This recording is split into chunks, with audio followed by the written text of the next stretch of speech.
Okay, we will discuss the Gospel of Luke next. Let's get our PowerPoint up for that. And since you've already read the entire Gospel of Luke, we're just going to highlight just a few matters here. I hope you like the stethoscope here, as Paul calls him, the physician. So, of course, first our introductory information. Luke is one of the 4 canonical Gospels written after the fall of the temple in Jerusalem to Theophilus. Some people say Theophilus is a fictional name. Theophilus, God lover, Theos, God, Philos, love. But another way to look at this is that this is a real person.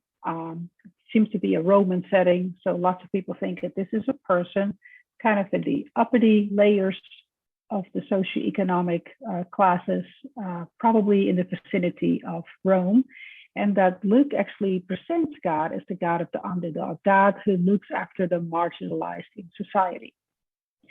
So by way of introduction, let's look at some other things here. You know, he's known as a physician, so written to Theophilus. Theophilus himself says that he writes to give an account or an assurance of the matters of faith.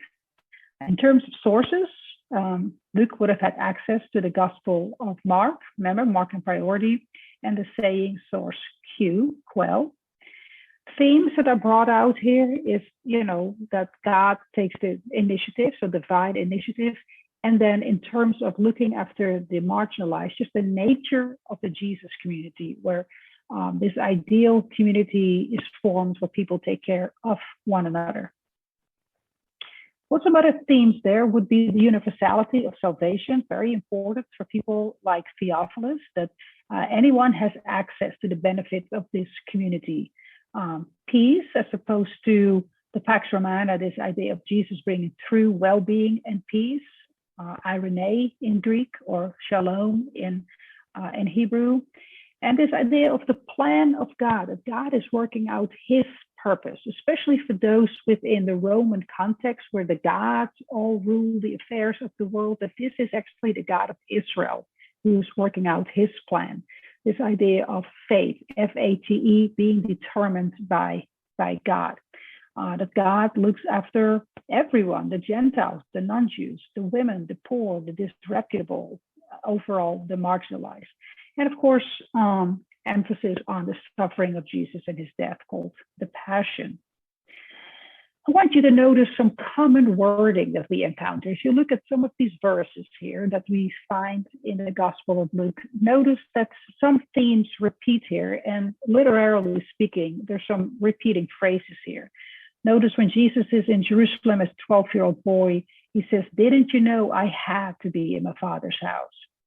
Later on in his ministry, he says, "I must proclaim the good news."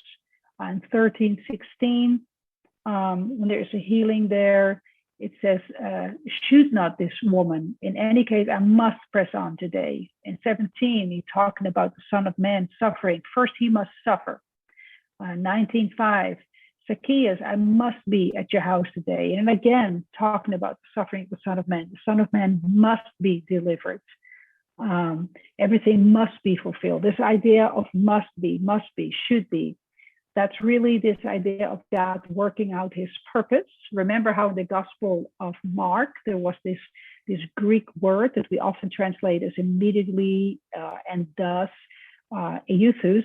Here in Luke makes a frequent use of the Greek word de, which is translated as I must, or it is necessary. This idea of it's a compulsion. It has to be done. God is working out his purposes. Then in Luke 4, just a reminder that Jesus frequents the synagogue. An interesting event is discussed here, where it's Jesus' turn in the liturgy to read from the scroll. And this is kind of an imitation of what it would have looked like, the scroll table. And Jesus actually gets a big scroll with all the papyrus being ripped around that. And he actually reads from the Old Testament literature, the Hebrew Bible. He reads from the scroll of Isaiah. And when it's Jesus' turn, he reads a section where it says, "The Spirit of the Lord is upon me, because he has anointed me to bring good news to the poor. He has sent me to proclaim release to the captives and recovery of sight to the blind, to let the oppressed go free, to proclaim the year of the Lord's favor. And so that's just a section of what he read for the day. And after that, as you read in the Gospel of Luke, he sits down and he says, today this has happened in your midst. And that makes people really upset, because that means that he pulls to himself a text that spoke of the person that was to come, the Messiah. But that actually then means that he is saying that, this is the task that I came to do. He came to set free people. And so this is this idea of the new community, the kingdom of God. Luke makes sure that he puts in the story of the healing of the servant, the centurion's son or servant, that really should connect, right, with Theophilus. He also emphasizes in chapter 8 that females were traveling with the disciples.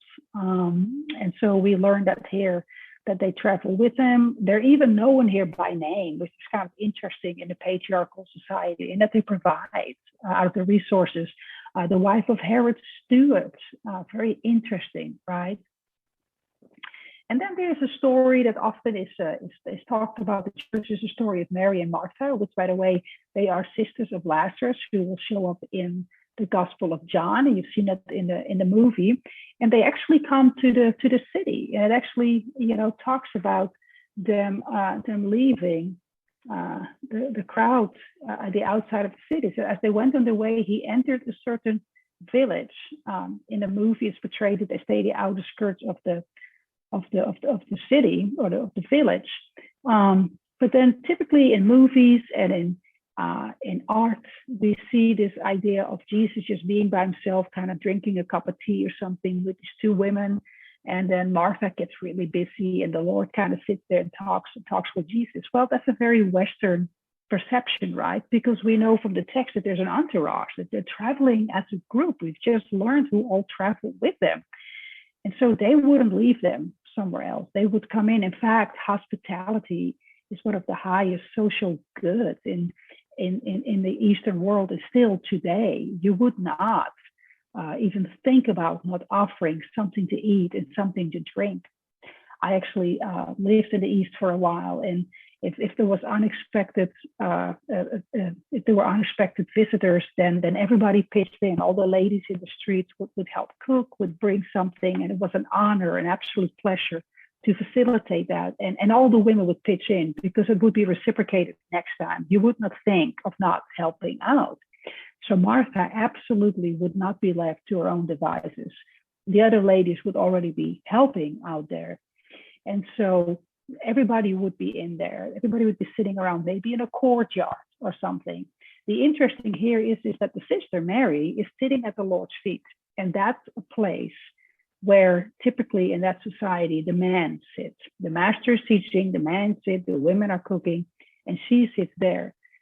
And I wonder if that is what gets Martha upset. So she comes out and look at this. This is very interesting. She disrupts the master. She disrupts Jesus and comes out and goes, Lord, do you not care that my sister's not helping? Pretty much, send her into the kitchen. And you kind of want to just kind of grasp for air and go, she's just kind of disrupting everybody. And I think she might be doing that because it's kind of embarrassing. I mean, what are the people going to say once this whole group leaves? Like, you mean Mary was not helping the other women? I mean, she was sitting there. I mean, this is going to be gossip in the town. I mean, do you think it's more important to listen to Jesus than to worry about gossip? And Jesus' answer is, yeah, there comes a time you just don't worry about the people thinking about you, And interestingly, when we looked at the Greek, something is not translated there. Notice in verse 39 that we translate, she had a sister, that's Martha, named Mary, who sat at the Lord's feet and listened to what he was saying. Okay, so the Greek conjunction kai, you see that here, is the one that's often translated as and, but, also, right? And so we see that here, right? We see that show up in verse 39 because it says and listens. But it pops up one more time in a sentence here in Greek. You see that verse 39? There's another one, kai. Kai and kai. but we typically only see it translated once. The King James has it twice, but only here once. So a better translation would be the one I give here. So she had a sister who also sat at the Lord's feet and was listening, because there is a group, and it just takes too much explaining who all were there. But the people who read the text first, they knew the whole group was there. So it says, there's a sister Mary who also was sitting, because everybody else was also listening to the Lord, maybe including these women from chapter 8. And so she is sitting with the rest of the group, not by herself, with the rest of the group. And she was just doing that. And I think Martha is just worried about what people might think. Maybe that's a good challenge for us. Okay. So just a reminder, when we get to the Passion setting, that we get to the crucifixion, and both Mark and Luke remind us that there is a verdict written on a piece of wood that is there to display at the crucifixion site, and it's given in 3 languages. And that's interesting, especially for people on the other side of the Mediterranean. Mark and Luke, the Gospels, go to Rome, and notice that it is there in Greek, in Latin, and in Hebrew, that Jesus is the King of the Jews. And so that's the charge. All right.